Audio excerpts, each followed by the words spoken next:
Éxodo capítulo 14, verso 13 en adelante. Dice la palabra del Señor, usted conoce un poquito el contexto. Están en un momento de liberación, la cual ya Dios había mandado las 10 plagas, y la última de ellas fue la muerte de los primogénitos de Egipto. Entonces ahí fue donde el faraón se doblegó por completo, puso en libertad a los hijos de Israel, a la casa de Israel. Dios les mandó una columna de nube, una columna de fuego para protegerlos en medio del desierto, y luego se topan entonces con el mar Rojo, que era un impedimento para ellos para seguir hacia donde tenían que llegar, que era la tierra prometida. Y acontece algunas cosas. El faraón decide nuevamente revocar esa libertad que le había otorgado, los persigue, llega hasta en la frontera ahí o la orilla del Mar Rojo, y entonces aquí es donde comienza este pasaje. Éxodo 14, verso 13. Luego de que Moisés estaba un poquito alborotado, los israelitas estaban murmurando en el verso 11, lo mismo que comenzaron a decir en todo el desierto: no era mejor morir en Egipto que vengamos a morir en el desierto, no había mejor sepultura en Egipto. Y pues obviamente cuando el pueblo se está quejando, el pastor tiene una carga muy fuerte porque no sabe cómo responder. En este caso el líder Moisés no sabía cómo responderle al pueblo por causa de que el pueblo estaba exigiendo que regresaran a Egipto, y él quería obviamente cumplir la voluntad del Señor. En el verso 3 dice: y Moisés dijo al pueblo: no temáis y estad firme, y ved la salvación que Jehová hará por vosotros, porque los egipcios que hoy habéis visto, nunca más para siempre lo veréis. Esta es una palabra de Moisés, obviamente inspirada por Dios. Recuerde que Moisés era un profeta, y de pronto Dios lo inspiró a decir esto, o era del propio corazón de Moisés profetizando lo que Dios le había mostrado o lo que él quería con respecto a la situación que estaba pasando. Verso 14: Jehová peleará por vosotros y vosotros estaréis tranquilos.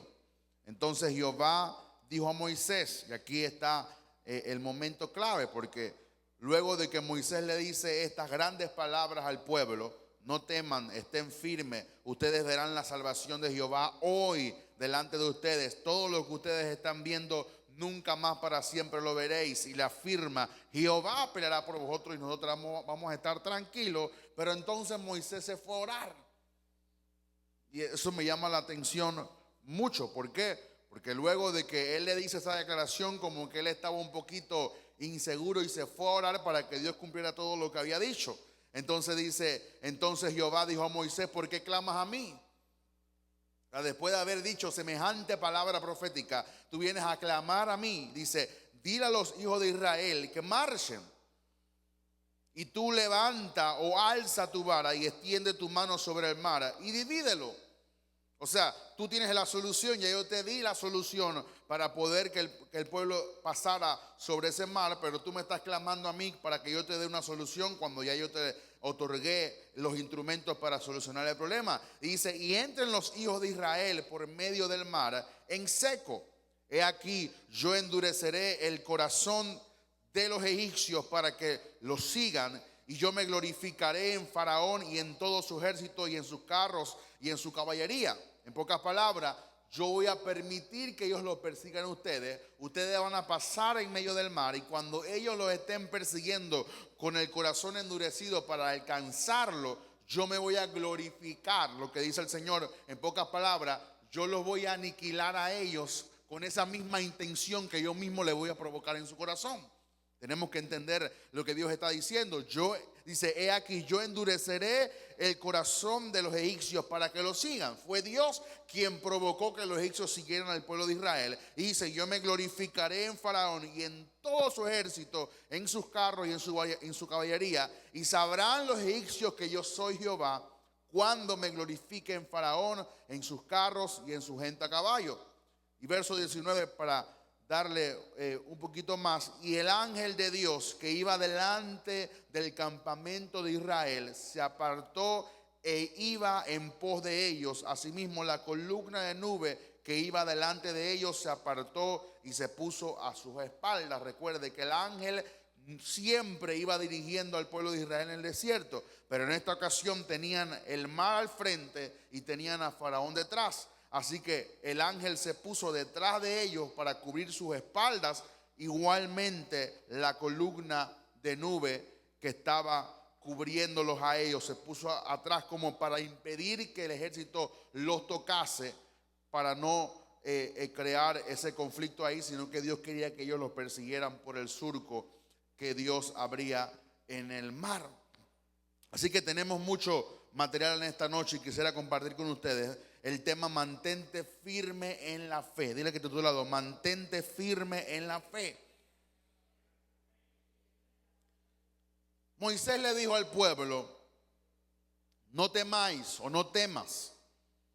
En este punto, como lo dije al inicio, Moisés no sabía lo que Dios iba a hacer como ayuda en la situación que estaba pasando. Aunque Moisés era un profeta y podía conocer los misterios o podía conocer algún tipo del plan de Dios, en esta ocasión él desconocía por completo cómo Dios se iba a glorificar. E inclusive me atrevo a decir que Moisés tenía tanto miedo como el pueblo de Israel, porque no tenía la solución. Si Moisés hubiera estado seguro de la solución o de lo que Dios o de lo que él conocía de Dios, él nunca hubiera clamado e inmediatamente hubiera dividido el mar. O sea que Moisés tuvo también miedo y él mismo se inspiró para provocar en el pueblo que no tuvieran miedo. Todo lo que él sabía era que Dios de alguna u otra manera los iba a ayudar. ¿Por qué? Porque si tú me sacas de Egipto, tú me prometes una tierra prometida, ahora estoy en medio del mar, algo tú te vas a inventar.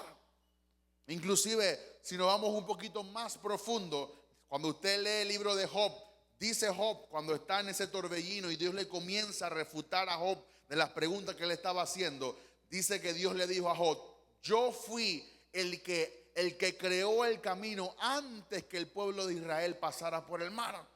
O sea que en la creación Dios le dijo a los ángeles, o Dios hizo el camino y después le echó agua y le dijo, este camino va a estar reservado cuando el pueblo de Israel salga de Egipto, ellos caminen por ahí. Así que ya Dios tenía todo orquestado y ellos no tenían que tener miedo, pero como ellos desconocían el plan, y es aquí un punto importante, como no estamos en comunión con Dios, siempre va a haber un tipo de incertidumbre o miedo a lo que Dios va a hacer.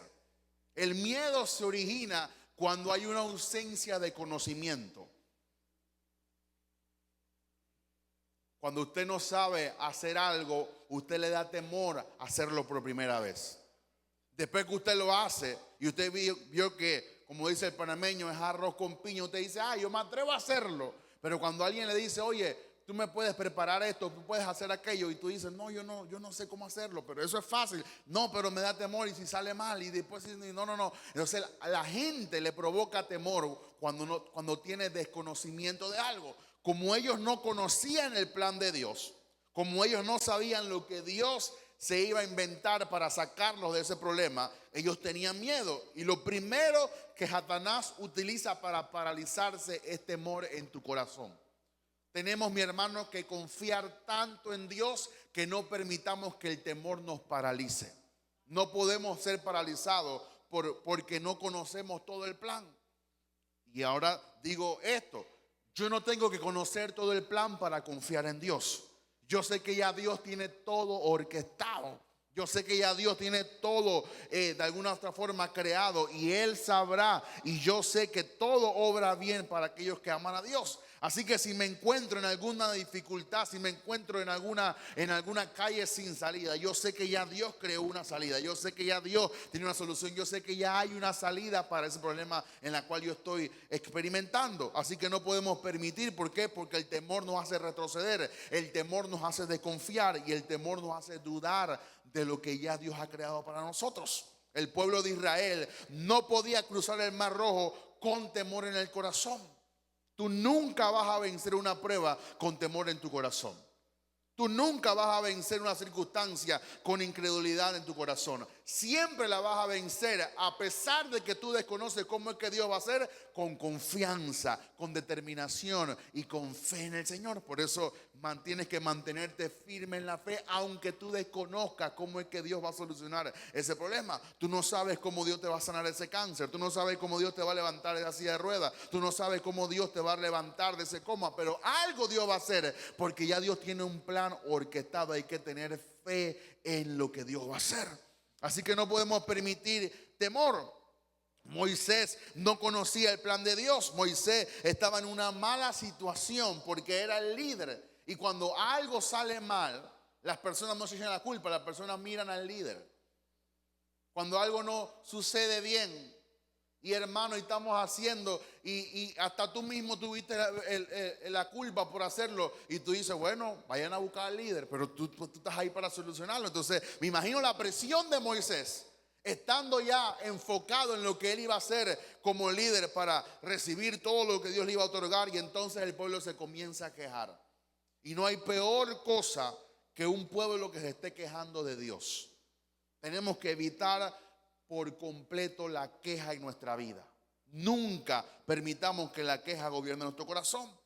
Así que Moisés tuvo que tener fe en Dios y pararse como un líder, pararse como un padre de familia, pararse como una madre que quizás no tiene un esposo, pero están ahí sus hijos, y darle una palabra de fe y confianza al pueblo, dar una palabra de fe y confianza en Dios. ¿Por qué? Porque entonces tenían ellos que confiar totalmente en cómo Dios lo iba a hacer. Usted no ha oído esa expresión, yo no sé lo que Dios va a hacer, pero yo sé que Dios va a hacer algo. Tenemos que confiar de esa forma. Yo no sé cómo que Dios me va a sacar de esta circunstancia, pero yo sé que algo Dios va a hacer. Y sigo confiando en Él, y sigo confiando en Él, y sigo confiando en Él. Y de repente me encuentro fuera del problema, de repente me sacan del hoyo porque tengo que confiar en Dios. Algunas veces tengo que confiar en Dios en cosas pequeñas, y también tengo que confiar en Dios en cosas grandes. Porque a veces creemos que Dios nos soluciona en problemas pequeños, pero también Dios nos puede sacar de problemas grandes. ¿Por qué? Porque no podemos pensar que en nuestra propia fuerza lo podemos hacer. Mi hermano, tenemos que rendirnos. Tú te tienes que mirar al espejo y dices, ríndete, Cristian, ríndete, Pedro, ríndete, di tu nombre, ríndete por completo y deja de estar inventando una solución que tú no puedes crear. Deja de estar confiando en aquella persona o en aquella cosa que tú crees que te va a solucionar el problema, que tú crees que te va a sacar del hoyo. Deja de estar confiando en tu propia fuerza y deposita todo ese esfuerzo en Dios para que te dé ayuda en medio del temor.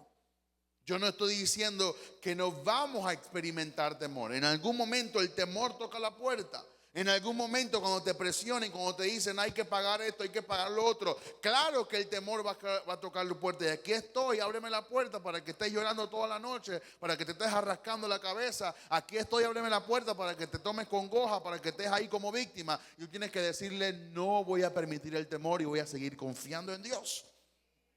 Cuando le abrimos la puerta al temor es donde entonces viene el desánimo. Porque creemos entonces que no hay solución. Y te desanima por algo que tiene la solución Dios ya de antemano. Nos desanimamos cuando ya vemos que el problema es grande y permitimos entonces que el temor nos arrope. Y entonces una de las cosas que hace el temor es que el temor te ciega. Tú no ves solución por ninguna área de tu vida. Usted no ha encontrado personas que se están ahogando en un vaso de agua. Y tú dices, hermano, pero si ahí está la solución. No, yo no puedo. Y cuando tú lo haces, la persona dice, ay, es que yo pensaba que eso no podía hacerlo. ¿Por qué? Porque el temor te ciega, que tú no ves ningún tipo de solución. Tú no ves que tú puedes salir de ese hoyo. Tú no ves, tú te ves como que ya hay que ir para el cielo, ya mejor que Dios venga, porque ya no hay solución. Y los ponemos así tan críticos. Porque hay personas que son tan emocionales que creen que la solución es la muerte. Y es ahí donde ya hay personas que tienen tan descabellada su vida o su mente que quizás Dios, para evitar cualquier cosa, permite que la persona se vaya para el cielo, pero que salve su alma. Le pasó a Elías. Señor, solamente yo he quedado. Yo solamente, Señor, soy yo solito he quedado, Padre, mejor quítame la vida. Y Dios le dijo, oye, tú no sabes que tengo 7,000 que no han doblado tu rodilla, Baal. Deja de estar llorando, sal de esa cueva, sal de ese desánimo. Un profeta, yo no sé si Dios le dijo eso, pero vamos a un poquito a parafasear. Yo siendo Dios le digo, ¿qué te pasa? Acaba de orar y cayó fuego del cielo y una amenaza de una mujer te va a hacer esconderte en una cueva. Usted dice, a mí no me va a pasar eso, a todos nos pasa.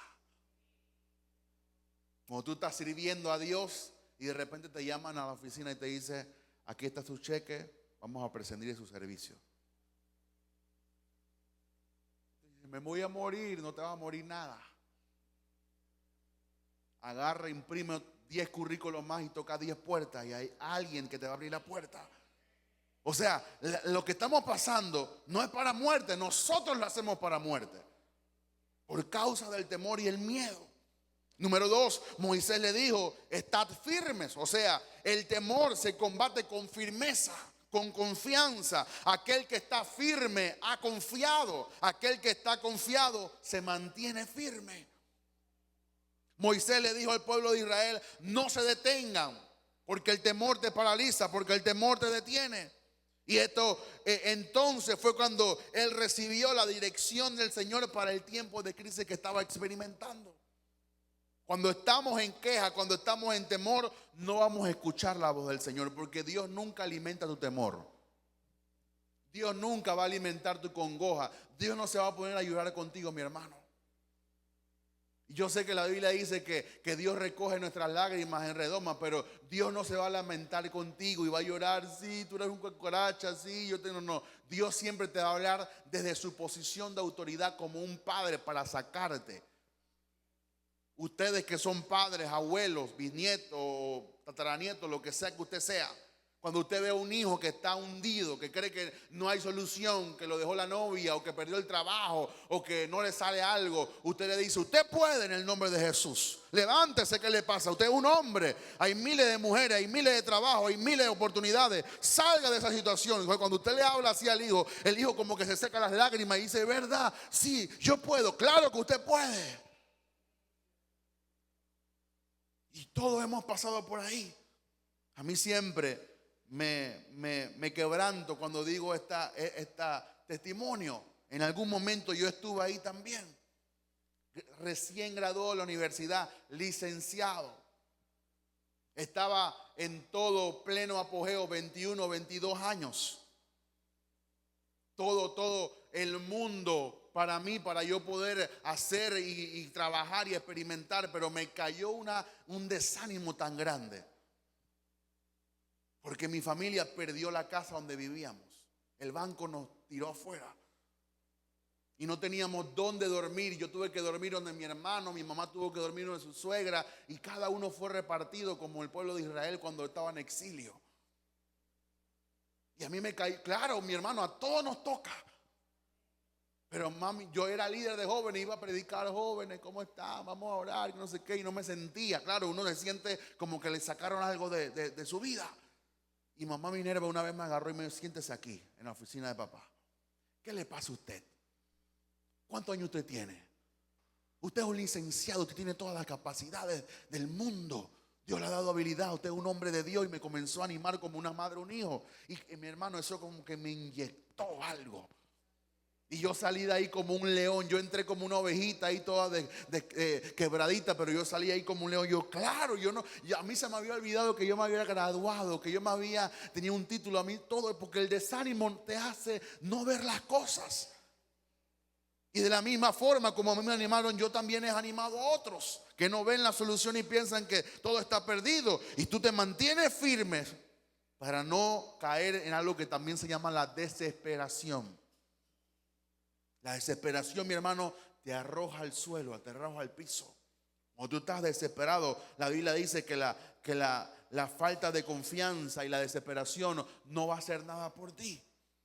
No podemos desesperarnos hasta el punto que caigamos al suelo y perdamos todo de vista. Tenemos que impedir que la desesperación toque nuestra vida y levantarnos del piso. ¿Por qué? Porque el miedo te dirá que te retires, que tú no puedes, que mira dónde tú naciste, que mira tu familia, que nadie se graduó, que nadie lo pudo hacer, que nadie hizo. Tantas excusas que te va a poner el miedo a pensar. Y uno lo considera. La impaciencia te dirá que no lo hagas más. La presunción, el orgullo, la arrogancia te arroja por completo al suelo, porque piensa que tú lo puedes hacer en tu fuerza y considerar las cosas del Señor. Y mi hermano, este camino no es para hacerlo a nuestra manera. Tenemos que hacerlo a su manera. Y qué bueno que pasemos por momentos de no de degradación, sino de humillación delante del Señor. Son los mejores tiempos en los cuales nuestro corazón se desgarra y le gritamos a Dios. Yo no sé cómo usted ora, pero usted le dice: Señor, no puedo sin ti. Estás ahí humillado, moqueando, con lágrimas, reconociendo. Y el Señor dice: ahí es que lo quería agarrar. ¿Por qué? Porque es ahí donde tú reconoces que realmente dependes de mí y no de tus fuerzas. Todos esos tiempos son poderosos porque aprendemos a confiar y a no depender de nuestras propias fuerzas. Inclusive para predicar, para exhortar, para hacer cualquier cosa, necesitamos depender del Señor. La gente a veces cree que no sé, que tenemos una conexión tanta con Dios que nos caen los mensajes y todas las cosas. A veces hay que luchar, a veces no tengo el mensaje. Le digo: Señor, ayúdame, aquí estoy. Yo no soy experto, aunque he predicado muchas veces, no me considero experto. Necesito una palabra tuya para bendecir a tu pueblo. Es un trabajo, una dependencia de Dios constante para aprender a depender de sus fuerzas. Y Dios en muchas ocasiones le dijo a Israel que se mantuviera firme, pero que también se mantuviera tranquilo. Diga conmigo: tranquilo. Porque en la tranquilidad es que tú puedes conocer el plan de Dios. Mi hermano, cuando tú pasas por diversos desiertos en tu vida, yo puedo ver algunos desiertos en mi vida pasada y creo que voy a experimentar otros, porque todo el mundo pasa por eso. Pero cuando yo veo y yo me veo a mí mismo llorando, ¿yo para qué perdí mi tiempo llorando? O lamentándome. Debí aprovechar el tiempo y levantándome y llorar después de todo lo que Dios ha hecho y después de todas las bendiciones, después de todo el plan de Dios. Perdí mi tiempo ahí llorando, lamentándome, en vez de pararme firme y confiar en el Señor. Número 3, Moisés le dijo: ustedes van a ver la salvación de Jehová. Ver la salvación que Jehová hará hoy por vosotros. Moisés, mi hermano, repito, no sabía lo que Dios iba a hacer. Pero tú tienes que declarar firme que tú verás la salvación de Dios. Dice que juntamente con la prueba viene la salida. Y que Dios no es injusto para olvidar la obra de amor que hemos hecho para con los santos. Mi hermano, hay una solución, hay un futuro, hay una esperanza, hay una luz en medio del camino, hay luz en medio de la oscuridad, hay una esperanza y tienes que tener fe. No puedes andar por ahí cabizbajo, con la cabeza abajo. Tienes que mirar por encima y decir: Señor, yo sé que algo tú vas a hacer, yo sé que una puerta tú vas a abrir, yo sé que tú me vas a bendecir de cualquier lugar, de cualquier, Señor, medio. No sé si tú vas a enviar un cuervo, vas a enviar un burro, vas a enviar lo que sea, pero yo estoy esperando que tú hagas algo, porque yo confío en tu presencia y en tu palabra. De esa manera Moisés lo vio. Él no sabía cuál sería el resultado, él no sabía cuál sería la invención de Dios. Moisés no sabía que Dios podía abrir el mar. Usted tampoco en muchas ocasiones no sabe que Dios puede abrir el mar. Los discípulos no sabían que el mar y el viento obedecían a Jesús. Si ellos hubieran sabido eso, no se hubieran preocupado, porque sabían que Jesús, pero Jesús lo permitió para enseñarle a ellos confianza. Entonces, cuando Jesús le dijo: cállate, enmudeced, y Jesús estaba ahí dormido. Señor, no ves que perecemos. Estás tú dormido, siendo tú el Hijo de Dios, pudiendo tú decirle a todos, y tú estás ahí durmiendo, y tú no estás dejando aquí una prueba. Porque Jesús le había dicho: pasemos al otro lado. Tenían que poner su mirada en esa palabra. De la misma forma, Moisés no sabía lo que Dios haría. Tú no tampoco sabes lo que Dios va a hacer. Tú no sabes cómo es que Dios te va a levantar. Tú no sabes cómo es que Dios te va a prosperar. Tú no sabes cómo es que Dios se la va a ingeniar para darte lo que Él te ha prometido. Pero de algo tienes que estar seguro, de que Dios lo va a hacer. De algo tienes que estar confiado, de que Dios no sé lo que hará, no sé a quién convertirá, no sé a quién tocará, pero algo Dios va a hacer y tenemos que poner nuestra confianza en Él. Porque veremos, diga conmigo, veremos la salvación de Jehová. Él le podía haber dicho al pueblo desde el principio, Él va a pelear por vosotros, pero Él le salió de su espíritu, Jehová va a pelear por vosotros. Y cuando tú sabes que Dios pelea por ti, tú estás tranquilo, confiado. Tú no te pones a pelear con nadie, no te desesperas con nadie. Hace muchos años, nuestro padre espiritual decía, si tú eres hijo de un luchador profesional y alguien te desafía a pelear, ¿por qué tú vas a querer pelear si tu papá es luchador? ¿Te ha oído la expresión cuando se burlaban de uno y uno de chiquito, uno que era menor o otro también que pudieron ser mayores que los hermanos? Y alguien se metía con su hermano menor y el hermano menor dice, yo te voy a traer a mi hermano mayor. Yo no puedo contigo, pero yo tengo a alguien que sí puede. Bueno, tú tienes a un Dios que pelea por ti. Y tú tienes que estar seguro de que ese Dios va a pelear por ti. Porque tú estás en la voluntad de Dios y tú vas a ver la salvación. Y literalmente salvación significa vida. O sea, cuando Dios te va a salvar, Dios te otorga la oportunidad de vivir y ver cómo es que Dios soluciona ese problema. Cuando tú vas a ver a ese médico diciendo, yo no sé cómo es que te curaste, pero estás curado. Yo no sé cómo es que pagaron esa deuda, pero la deuda está paga. Yo no sé cómo, yo no sé, pero alguien me dijo que te diera este carro. Yo no sé, pero tú vas a ver la salvación con tus propios ojos. Y tú no, por eso hay gente que no tiene ni palabras para expresar. Hermano, ¿qué le pasó? Dios hizo el milagro. Sí, pero explícamelo, no te puedo explicarlo. No hay palabras para cómo explicar cómo es que Dios me dio la victoria cuando todo estaba en mi contra, cuando todo estaba contrario a lo que Dios me había dicho. Es en los peores momentos donde Dios más se glorifica. Por eso, bienvenidos a los problemas, porque vamos a ver la salvación en medio de los problemas. Si todo está bien, ¿cómo Dios se va a glorificar? Si todo está, si no hay enfermedad, si hay dinero, si hay trabajo, si todo está bien, eso es lo ideal, lo utópico. Que todo el mundo sueña, yo quiero estar en la montaña sin trabajar y que me lleguen los dineros y que yo no tenga que hacer nada. Mi hermano, si usted confía en eso, usted se va a preocupar todos los días. Pero cuando estamos en medio de la dificultad, es ahí donde Dios, ¿para qué tú necesitas iluminar un cuarto que está iluminado? A veces yo baño a Cristian o me baño con él para apresurarlo, porque si yo lo dejo que se bañe solo, aunque todavía no se baña solo, no se va a bañar. Entonces los dos estamos mojados y yo le tengo para jugar con él, para interactuar, una vasijita en la cual yo le digo, pero mójate primero las piernas y te vas mojando todo para convencerlo y irnos mojando. Entonces ya estamos mojados y él agarra y me moja. Yo le digo, pero ¿para qué me mojas si ya estoy mojado? Mójate tú que estás seco. O sea, ¿para qué tú vas a iluminar a lo que está iluminado? Tú necesitas luz donde hay oscuridad. Dios necesita glorificarse donde hay problemas. Dios necesita expandir su gloria donde la gente va a decir, wow, tremendo, mira lo que hizo el Señor. Si lo vemos desde ese punto de vista, vamos a estar siempre confiados en la palabra del Señor. Mira lo que dice Salmo 51:12, rapidito.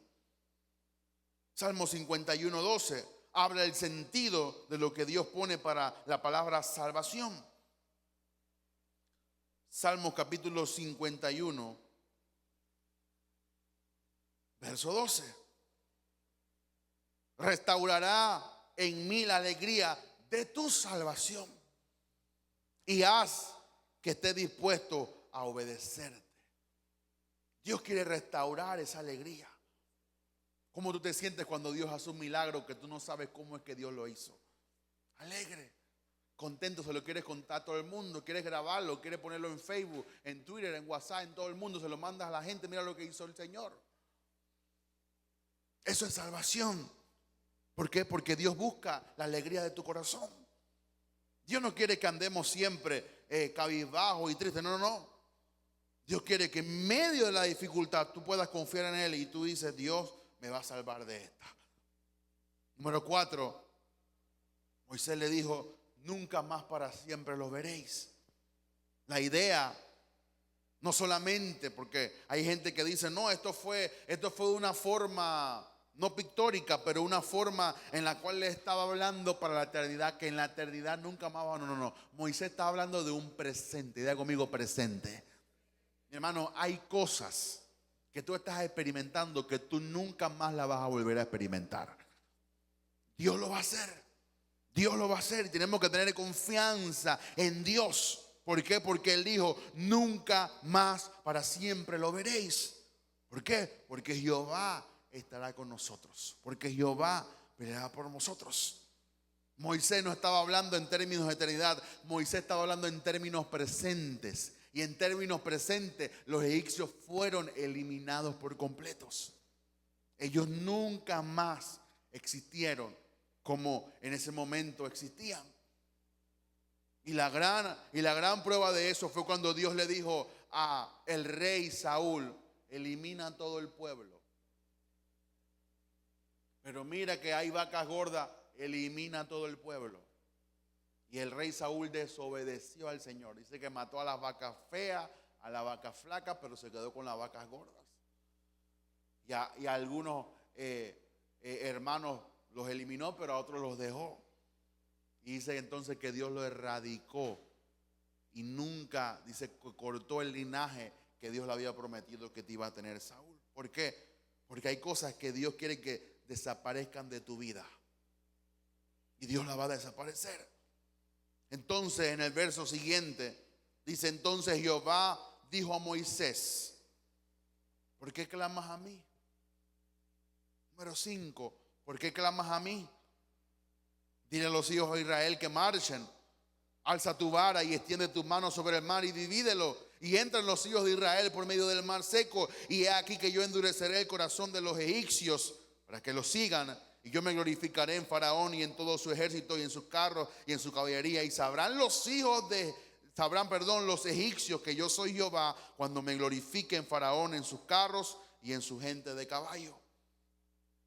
Antes que el pueblo oyera estas palabras, Moisés había llenado de fe.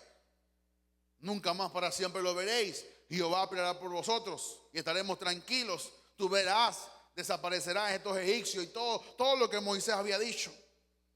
Pero entonces Moisés, cuando lo utilizó Dios en la palabra profética, se desesperó tanto que se fue a orar.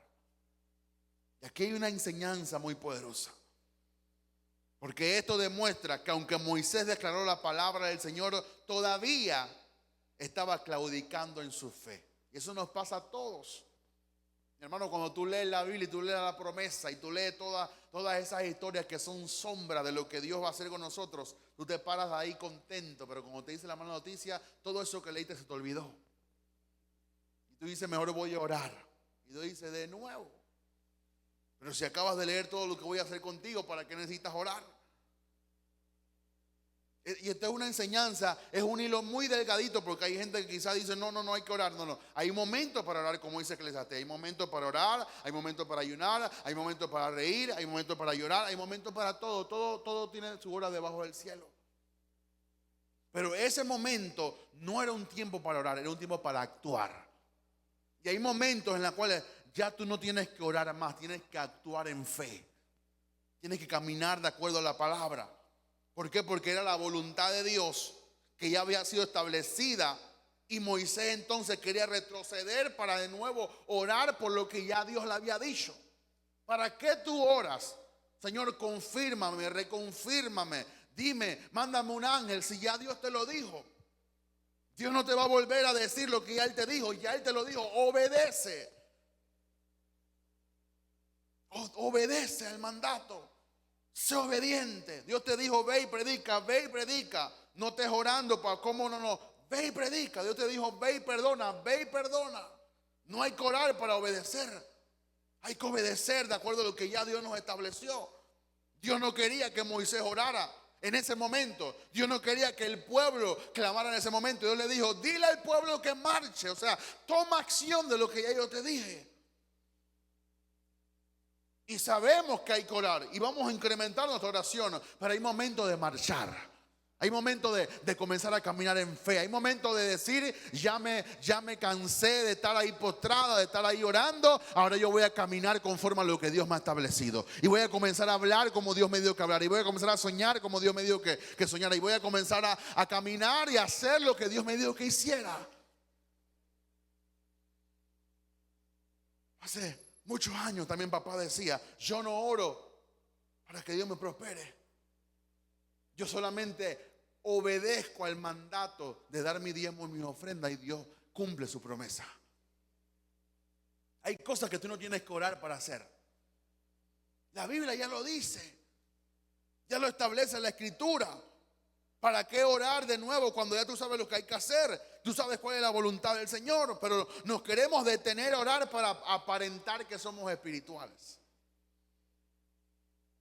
Cuando es momento de acción, es momento de caminar, es momento de establecer. Ya has orado demasiado por esa casa. Ve a la feria y comienza a ver la casa que Dios te ha prometido. Ya le ha dicho demasiado, Señor, dame un carro. Ve a las agencias, comienza a ver los brochures para ver cuál te gusta y decir cuál te conviene. O sea, tienes que accionar conforme a lo que ya Dios ha establecido. No quedarte solamente orando, es momento de orar. Porque la oración te llena de fe, la oración te conecta con el plan de Dios. Pero hay un momento que Dios te dice, camina, prosigue, camina hacia la dirección del Señor. Oh, mi hermano, y se oye muy bonito y muy santo decir, déjame orar para que Dios me dé la dirección. Y por dentro lo que estamos es aparentando algo que tenemos temor y no confiamos en lo que Dios nos ha establecido. La oración se puede adaptar para ser cobardes. Hay gente que ora porque no son valientes. Hay gente que ora porque no quiere obedecer. Hay gente que pierde su tiempo 2, 3, 4, 5 horas porque lo que está orando es pura desobediencia. Dios te dice, ve donde el hermano Juan y dale la ofrenda. Voy a orar para que el Señor me reconfirme. Y de repente tú ves al hermano Juan y sape por otro lado. Y mejor mañana. Y mejor el domingo, porque mañana no lo veo. Y comienzas a postergar. Y que no, me voy a meter mejor a 4 días de ayuno. Y después pasan 4 días de ayuno, 2 días de vigilia, 3 días de oración. Y todo lo que estás haciendo después que Dios te dijo es pura desobediencia. Orando en desobediencia. Porque Dios te dijo ya lo que tienes que hacer. Por eso dice, no dejes para mañana lo que puedes hacer hoy. Dios te dijo, dice la Biblia, no dejes que el sol caiga sobre vuestro enojo. O sea, lo que Dios te dice, hazlo de una vez. Confiando, obviamente sabiendo que proviene de Él. Pero no te escudes en una apariencia de espiritualidad para hacer creer que lo que estás orando y estás poniendo más comunión para solamente no obedecer a lo que Dios te dice. Siempre hay alguien que dice, déjame orar. No solamente para rogar, sino para no obedecer a Dios. Como dicen, y hasta puede ser catalogado como un pecado. Porque dice que el que sabe hacer lo bueno y no lo hace, se le ha constituido como pecado. Para ti, ¿qué es bueno? Lo que Dios te mandó a hacer. Para ti, ¿qué es bueno? La voluntad del Señor. Y si Dios te dice que hagas algo y estás orando para no hacerlo, porque Dios conoce nuestro corazón, yo puedo decir, oye, el hermano está orando, qué bueno que ore bastante. Y Dios dice, es desobediente. Porque hace rato le dije que saliera de ese lugar y no me quiere obedecer. Hace rato te dije que soltara a esa persona y no la quiere soltar. Hace rato te dije que dejara de hablar con él o con ella y no la quieres dejar de hablar porque te gusta y quieres hacer tu voluntad.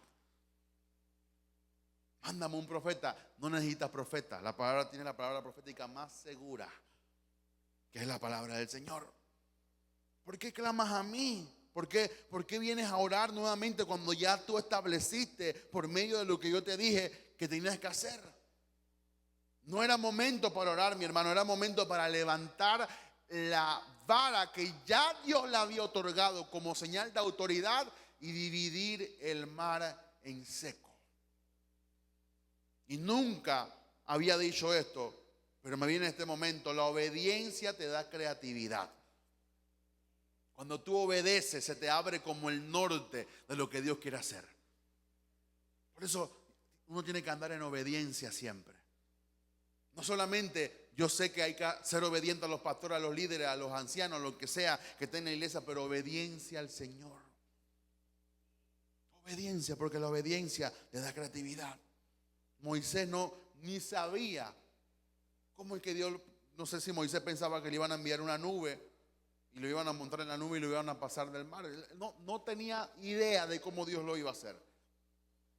Pero Dios le dijo, número 6, alza tu vara y extiende tu mano.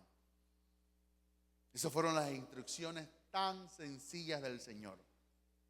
A veces nosotros nos complicamos tanto y pensamos, no, el Señor tiene que traer un avivamiento y tiene que estremecer todo Panamá, y todo Panamá le tiene que arrodillar al Señor y tenemos que predicarle y vamos a evangelizar, y complicamos todo, y en un soplo Dios puede hacer que todo Panamá se convierta.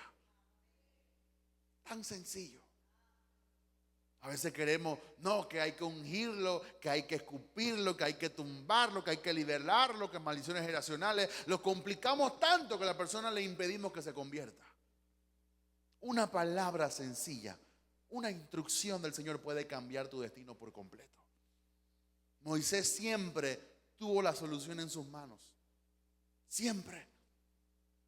Él oraba con esa vara. Si usted puede hacer un estudio de la vara, en la vara se inscribía todos los logros que el líder que la portaba lograba. Él tuvo que haber escrito muchas cosas de los 10 plagas, de cómo Dios lo profetizó. Todo eso estaba inscrito en la vara. Esa vara fue la que Moisés tiró delante de Faraón y se convirtió en serpiente.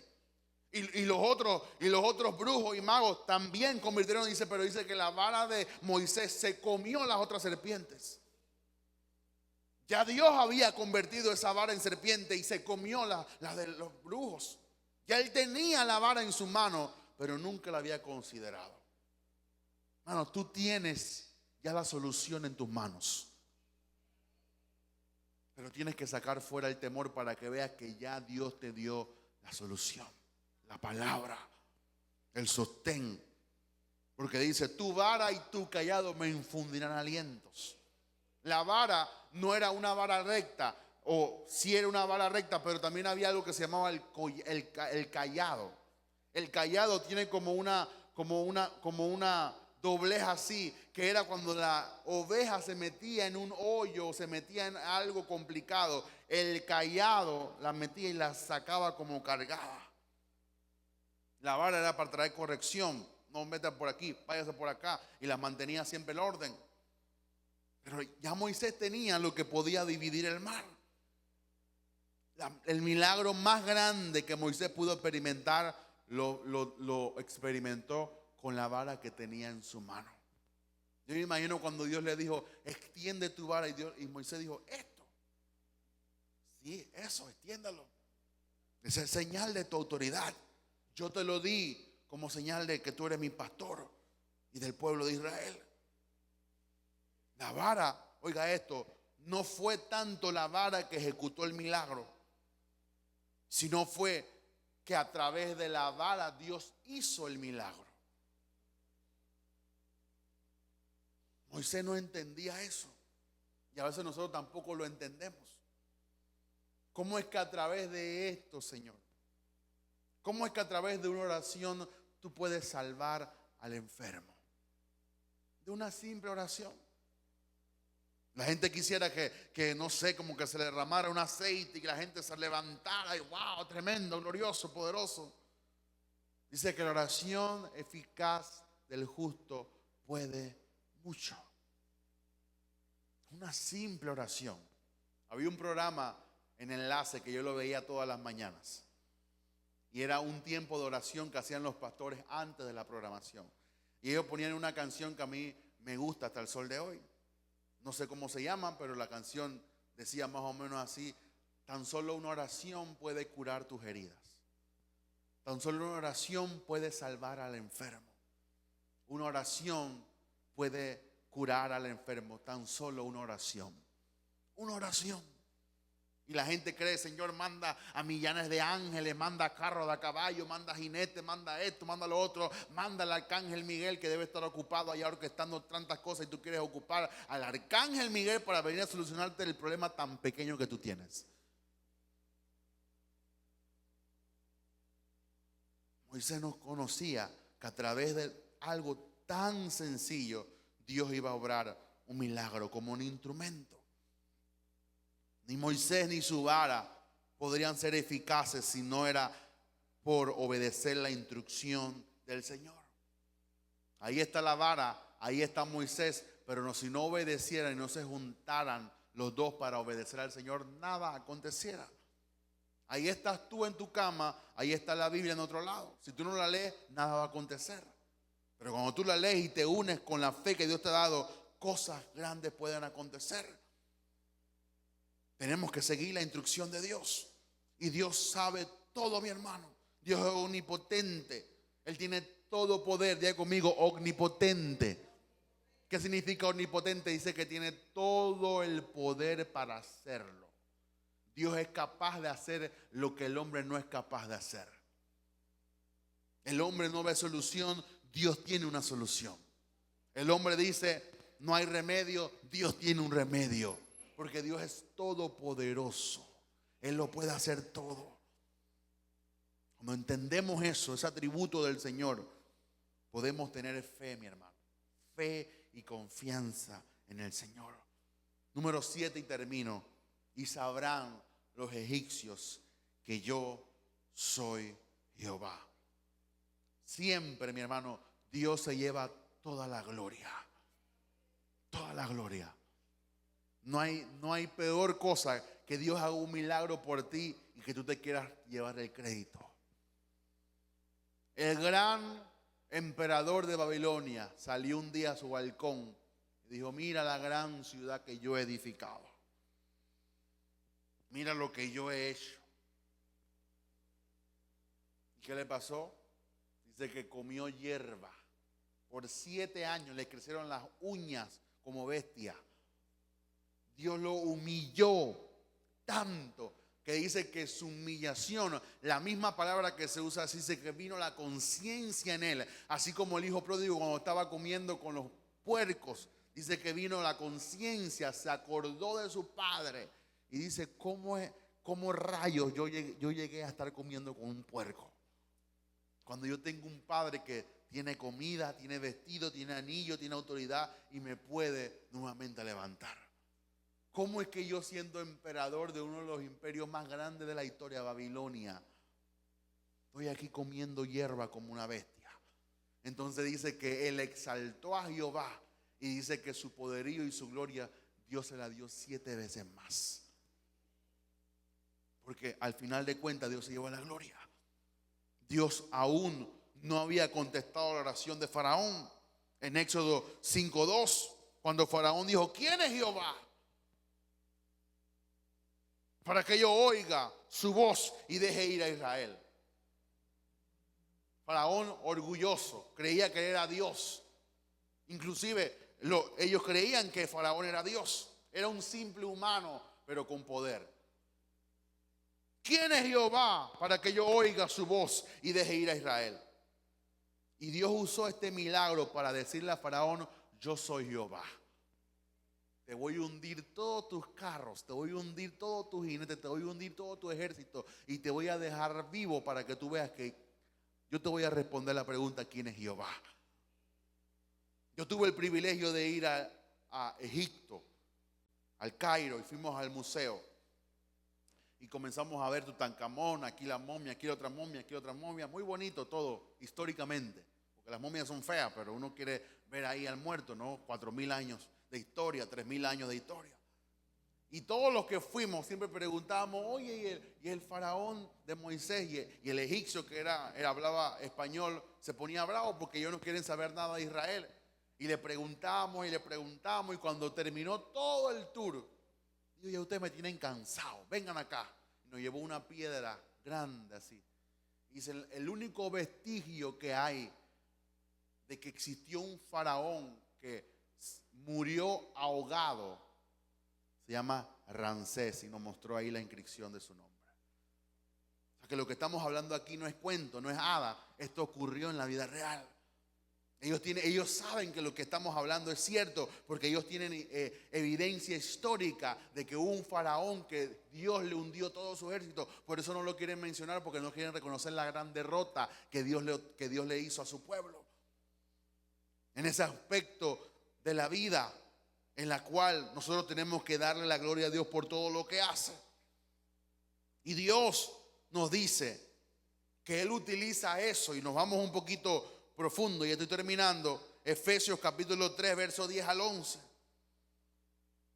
Esto no se puede entender muy fácil, pero esto es lo que Dios hace para mostrarle a los principados, las potestades, las grandes cosas que Él está haciendo con nosotros. Efesios capítulo 3, verso 10 al 11. Dice, para que la multiforme sabiduría de Dios sea ahora dada a conocer por medio de la iglesia. Subraya esa palabra. O sea, Dios le va a dar a conocer la multiforme sabiduría que Él tiene, pero Él la va a dar a conocer por medio de la iglesia a los principados y potestades en lugares celestiales. Dice, conforme al propósito eterno que hizo en Cristo Jesús, Señor nuestro. Mira lo que dice esta versión, la Nueva Traducción Viviente. Dice, el propósito de Dios con todo esto fue utilizar a la iglesia para mostrar la amplia variedad de su sabiduría a todos los gobernantes y autoridades invisibles que están en lugares celestiales. Ese, verso 11, era su plan eterno que Él llevó a cabo por medio de Cristo Jesús nuestro Señor. Dios permite todos los problemas y vicisitudes para Él mostrar su sabiduría a los principados y potestades. Todo lo que estamos pasando es para darle a entender a esas entidades espirituales, sean buenas o malas, las cosas que el Señor puede hacer por nosotros y cómo es grande Dios con nosotros. Cuando Dios nos liberta de cualquier tentación o cualquier crisis, esa liberación queda como un testimonio para nuestros enemigos invisibles, como lo es el diablo y los demonios. Dios le enseña a Satanás lo grande que Él es. Dios le enseña a los demonios las cosas grandes que Él puede hacer. Dios le enseña a los principados cómo es que Dios hace que surja la iglesia. Por eso que yo creo que Dios viene por una iglesia santa, sin mancha, sin arruga. ¿Cuántos creen eso? Pero a la misma vez, aunque sabemos que Dios viene por ese tipo de iglesia, estamos viendo la peor decadencia de la iglesia en todos los siglos.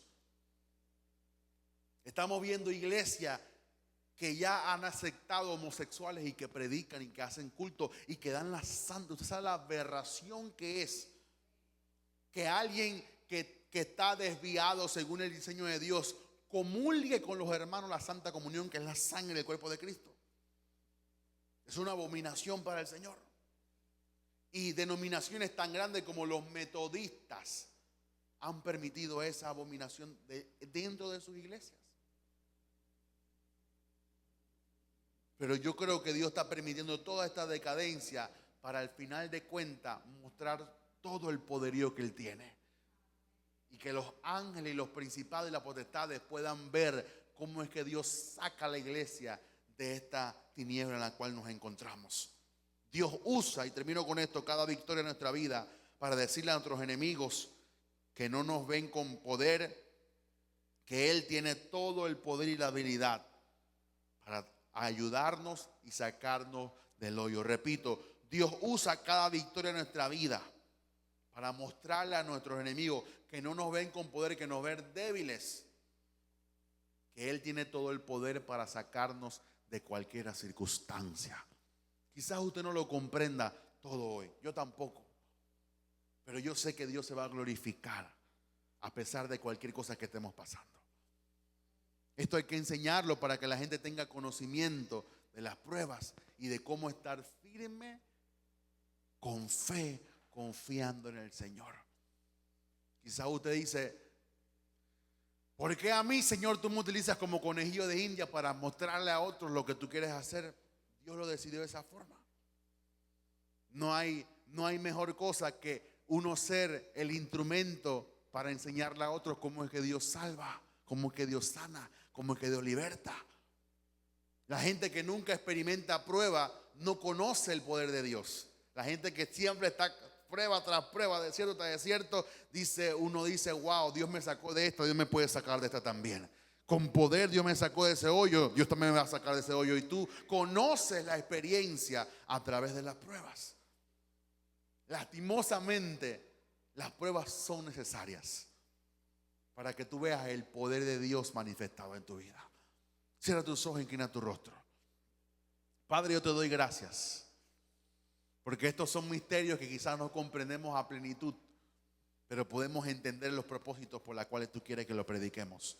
Yo te doy gracias, Padre, porque tú nos das entendimiento de muchas cosas que tú has prescrito en tu Biblia, en tu manual de instrucción, para que podamos leerla y comprender cuáles son las voluntades, los propósitos de las cosas que estamos experimentando. Señor, yo sé que mucha gente quizás está pasando por pruebas, problemas, circunstancias, vicisitudes, pero todo eso tú lo has orquestado con un solo plan eterno desde antes de la fundación del mundo, para demostrar tu gloria en medio de cada problema. Señor, yo oro para que ninguno de nosotros retroceda de nuestra fe, para que ninguno de nosotros mengue en medio del problema. Yo oro, Señor, para que el temor no se apodere, para que la queja no nos domine, para que no nos caigamos al suelo en la desesperación, sino que nos levantemos en fe, en confianza, sabiendo que todo lo que estamos experimentando es permitido por Dios, porque Dios tiene un milagro preparado para nosotros. Hay una manifestación que no hemos visto a Dios, que Dios se va a manifestar en medio de la circunstancia, en medio de la prueba y en medio de lo que estamos experimentando. Te doy gracias, Padre, porque estas cosas eran desconocidas, Señor, para el pueblo de Israel. Estas cosas no las comprendieron y tú la plasmaste en tu libro para nosotros leerla, comprenderla y también experimentarla.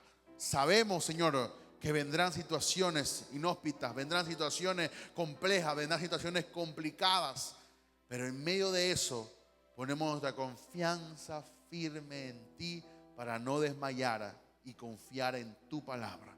Yo oro por cada hermano para que sea fortalecido, para que sea, Señor, de una forma levantado, y para que tú, Señor, establezcas tu palabra en su vida y que ellos puedan comprender que todo lo que estamos experimentando, siempre tú te llevarás toda la gloria y toda la honra, todo el imperio, toda la majestad por los siglos de los siglos.